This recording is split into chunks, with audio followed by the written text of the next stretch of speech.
Hello, ladies and gents. Coach Anita here. I'm a kickboxing instructor down at the downtown CKO studio.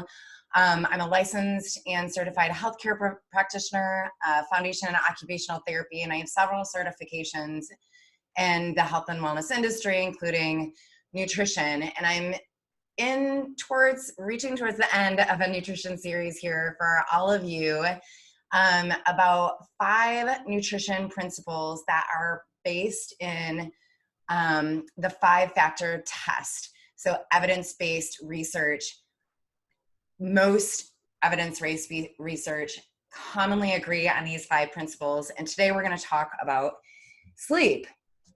So listen, first and foremost, food is smart. Food affects our sleep. Our body is also really smart. And sometimes, quite often, it's more smart than our brain. Prioritizing sleep not only is going to help nutritionally, but also with every lifestyle choice, every lifestyle goal. Good nutrition controls energy. Sleep is a huge principle that connects and combines with good nutrition. They both relate with one another and work with one another. I talked about that in the second video on energy, if you want to go back to that. But ultimately, sleep and sleep hygiene are foundational to burning fat, building muscle, and thriving in daily activities.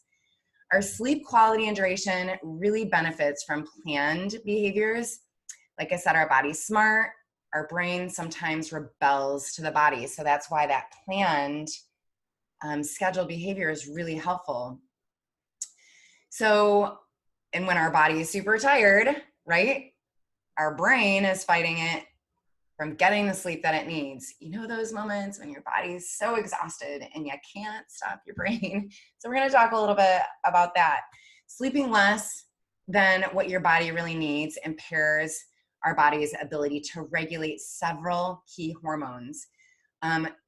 Ghrelin, which is a hormone, it triggers hunger. Sleep directly affects that. Leptin plummets, which reduces the time it takes to feel full. Another hormone, cannabinoids, there are perceptions of foods that, we perceive foods as more pleasurable. They increase. That's why we are more hungry when we lose sleep. And we crave more sugar cravings.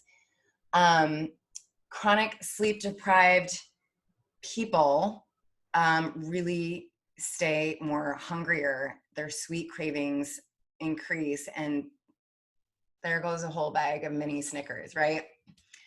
And with endurance, being tired, when we're tired, we tend to do less and move less.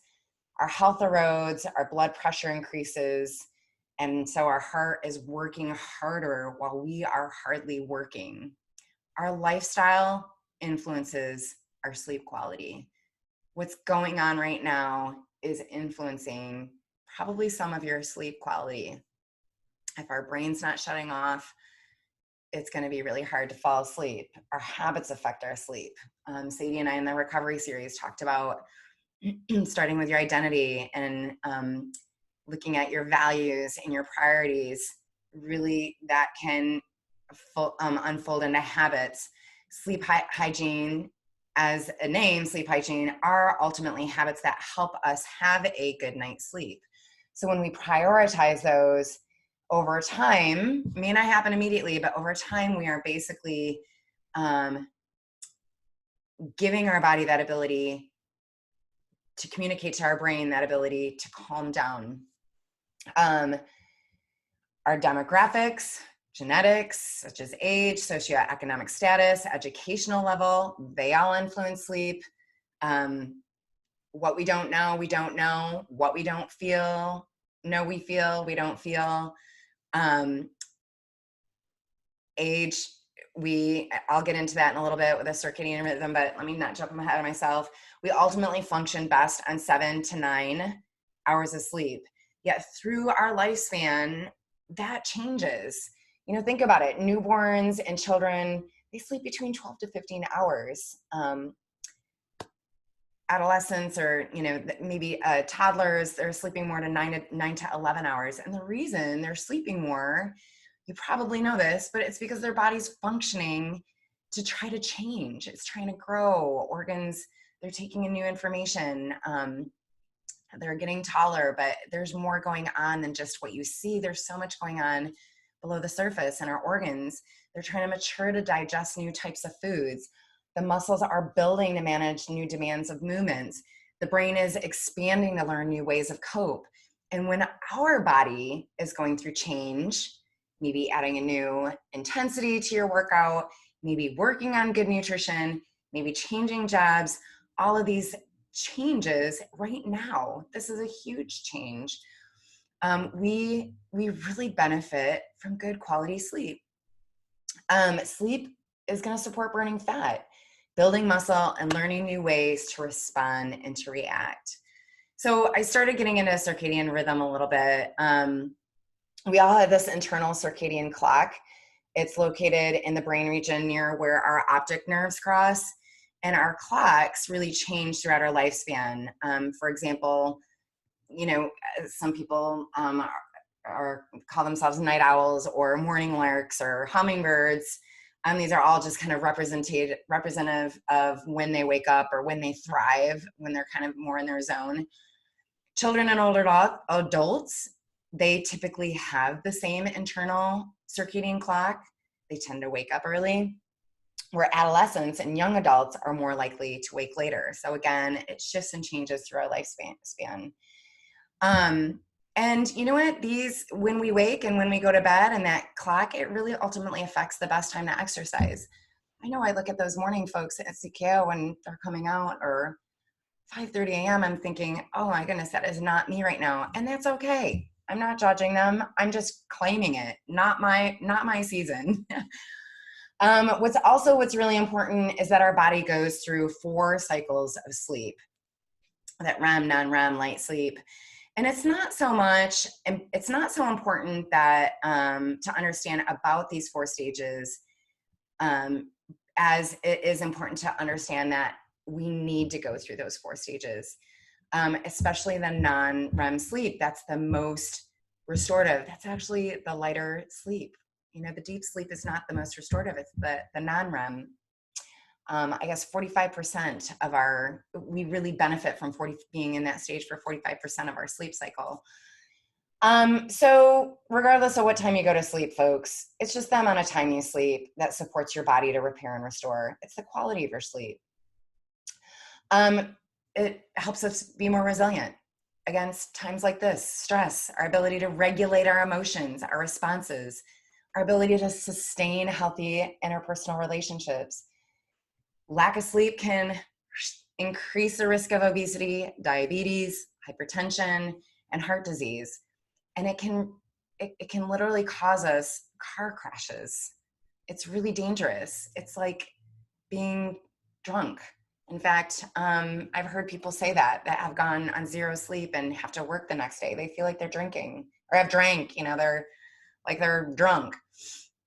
And another really cool thing is our brain transforms into a janitor when we sleep. All of our thinking and mental processing that we do when we're awake creates cellular waste. And our brain is about 20%, or about 20% of the brain's volume has a system that holds that waste. It's called the glymphatic system. So really heavy trash buildup in the brain due to prolonged deficits in sleep, it can accelerate neurodegenerative diseases, Alzheimer's, dementia, by 10 to 20 years. So important to get our sleep. So listen, 1/3 of our life is dedicated to sleep. It affects our lifestyle. Our lifestyle affects our sleep. It affects our performance, our ability to respond and react. It affects our fitness. It affects our nutrition. It affects good nutrition choices, our work, our relationships, every single organ. Organs are recruited to burn fat and build muscle, and it's dependent on our sleep quality. So, excuse me, we're looking for strengths and wins here. Strengths and wins are maybe a good experiment to start with. Again, thinking about that self-rating scale, 10 being off the charts, awesome, perfect, totally thriving, and 1 being, ugh, this is awful. No way. This is just not happening. Think about sleep hygiene. Think about our sensations, what's stimulating you.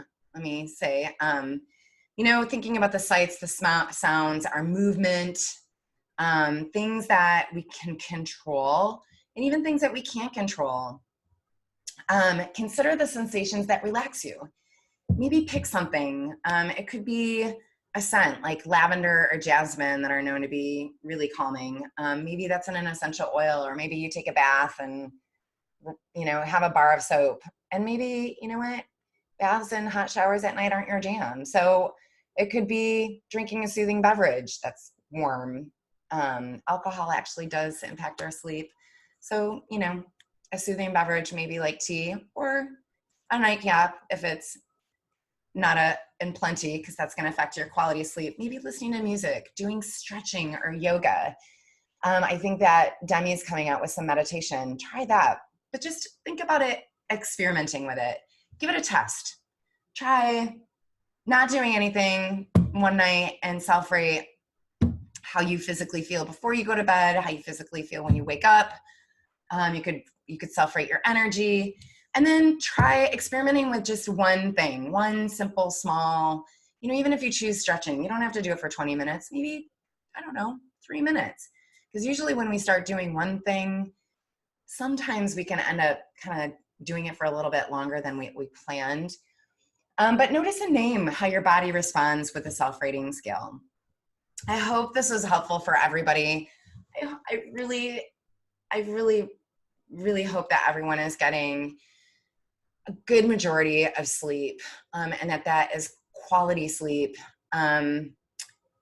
It's, the stress,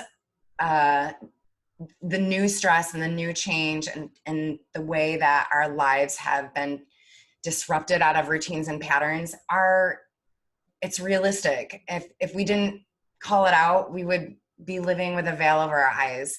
And that does affect how we feel and think and operate. And so I'm hopeful that, maybe just sharing this conversation, maybe it's building awareness, maybe it'll give you something to experiment on, maybe not, but all of us at CKO are just really rooting for you. We are looking for strengths and wins, personally and within, through CKO, and we're cheering you on to help and support as you all are looking for strengths and wins too. Thank you, everybody, for giving me some of your time. Feel free to leave comments. I will do my best to get on Facebook and check, shoot me an email, whatever's convenient. Take care.